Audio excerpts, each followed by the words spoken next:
Abalewi igice ca 23. Iminsi mikuru y'Uhoraho. Uhoraho abarira Mose ati barira Abisirayeli uti iyi niyo minsi mikuru yiwe ishinzwe mukwiye kuzotangaza ko ariyo gukorana kwera. Iminsi mikuru yiwe ishinzwe niyi: mu minsi 6 aba ariho ibikorwa bikoregwa, ariko ugira indwi ni isabato yo kuruhuka bihebuje. Ni ikoraniro ryera, ntimuze mugire igikorwa na kimwe mukorako, ni isabato yanje Uhoraho yo kwitonderwa mu ngo zanyu zose. Iyi niyo minsi mikuru yanje Uhoraho ishinzwe yo gukorana kwera, mukwiye kuzotangaza igihe cayo kigeze.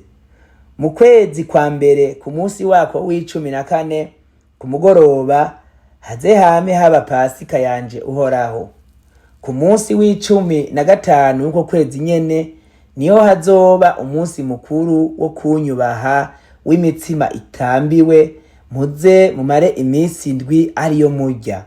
Ku munsi w'intangamarara wayo muze mukoranywe no kuba ikoraniro ryera, ntihaze hagire igikorwa kiruhisha mu gukorako.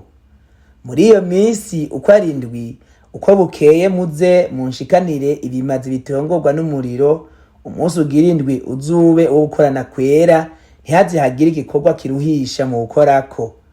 Uhoraho abarira Mose ati barira Abisirayeli uti nimwashika mu gihugu nzobaha mukimbura ivyimburo vyaho, muze mwame mushira umuherezi umukama wo kuvyimburwa vyanyu vy'umushuzo, nawe ahuzungurize imbere yanje kugira ngo babere ishikanwa ryemegwa ku munsi ukurikira isabato, aba ari wo umuherezi awuzunguzako. Ku munsi muwuzungujeko muze munshikanire n'isuguru y'intama itaramara umwaka kw'ikimazi co konswa, kandi ishikanwa ry'ivyakozwe mw'ifu ritanganwa naco rize ribe ibigira 12 vy'ingero y'ifu igogoretse ivanze n'amavuta ya elayo, ribe ishikanwa nshikaniwe jewe Uhoraho ritongorwa n'umuriro, umubabwe umota neza. Kandi ishikanwa ry'ibiturire ritanganwa naco nyene rize ribe ikigira 4 c'ingero yitwa hini ya vino. Kandi ntimuze mugire umutsima w'iyo fu murya, canke impeke muhekenya, ari zikaranze canke mbisi. Uwo munsi utarashika ngo muzane iryo shikanwa ryanje Imana yanyu, iryo rize ribabere ibwirizwa ry'intava mu ngo zanyu zose no ku runganwe rwanyu uko ruzogenda rukurikirana.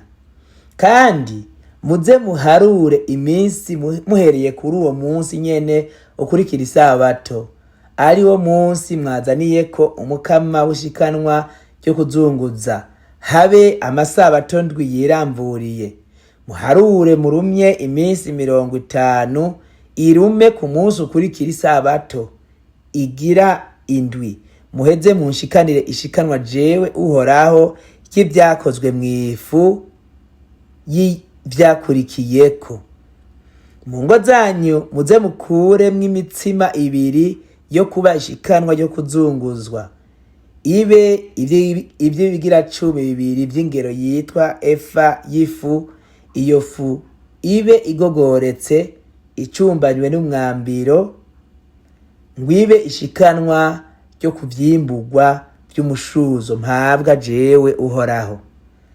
Kandi hamwe n'iyo mitsima mushikane abana b'intama 7 batagira agasembwa batarengeje umwaka, bo n'imasa y'umukangara n'imfizi z'intama 2, bibe ikimazi conswa shikaniwe jewe Uhoraho.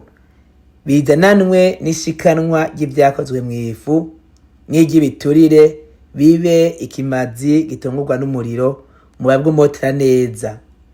Mutange n'isuguru y'impene kw'ikimazi gitangirwa ivyaha, n'amasuguru 2 y'intama atarengeje umwaka kw'ikimazi c'ishimwe. Umuherezi abizunguzanye na ya mitsima yo kuvyimburwa vy'umushuzo, bo n'ababana b'intama bompi. bibe ishikanwa rizungurijwe imbere yanje, bibe ivyera kuri jewe, bihabwe umuherezi.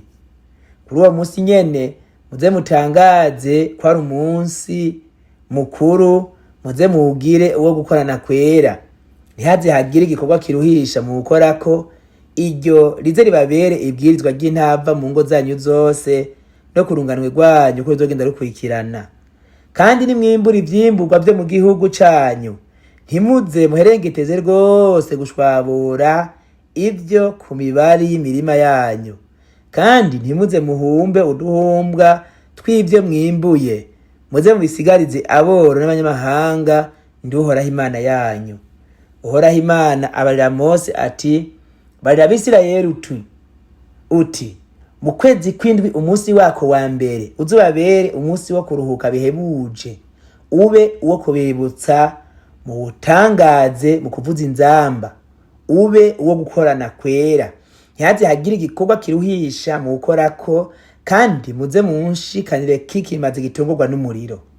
Uhoraho abarira Mose ati, umunsi ugira 10 uko kwezi nyene kw'indwi niwo munsi w'impongano uzubabere uwo gukorana kwera. Muze mwame mwibabaza, kandi muze munshikanire kikimazi gitungurwa n'umuriro. Ntimuze mugire igikorwa na kimwe mukora kuri uwo munsi, kuko ari umunsi w'impongano, aho muzotangirwa impongano imbere yanje jewe Uhoraho Imana yanyu.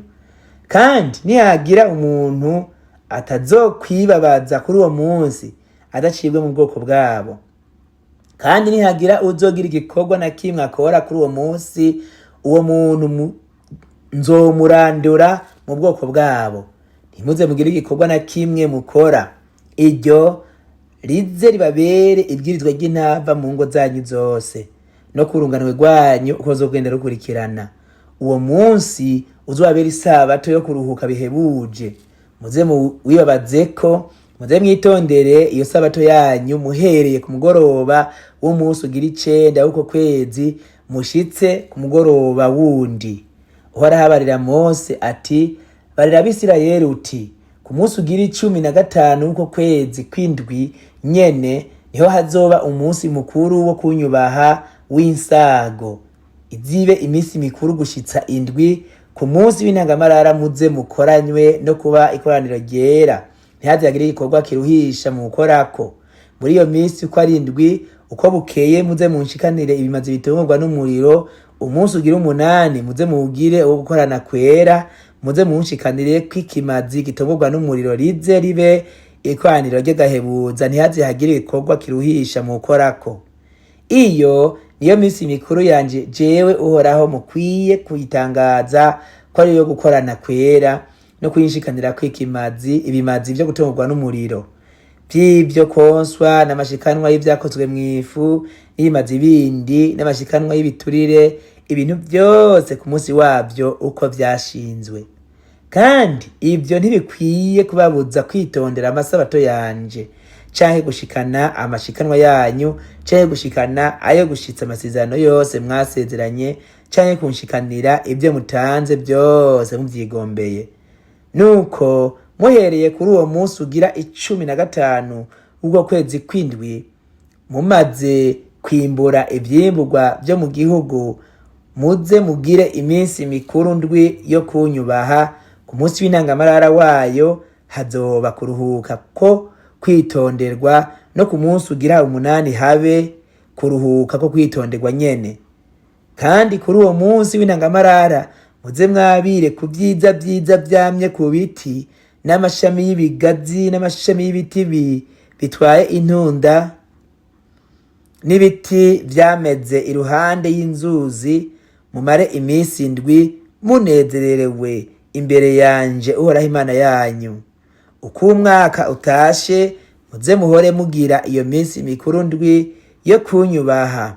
Iryo rize ribabere ibwirizwa ry'intava uko ibihe by'urunganwe rwanyu bizogenda bikurikirana. Muze mugire iyo minsi mikuru mu kwezi kw'indwi. Muze mumare iyo minsi ndwi muri mu nsago.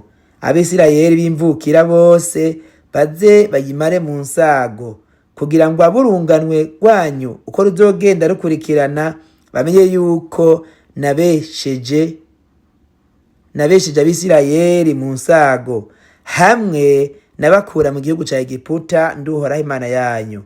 Nuko Mose amenyesha abisirayeli iminsi mikuru y'Uhoraho ishinzwe iyo ariyo.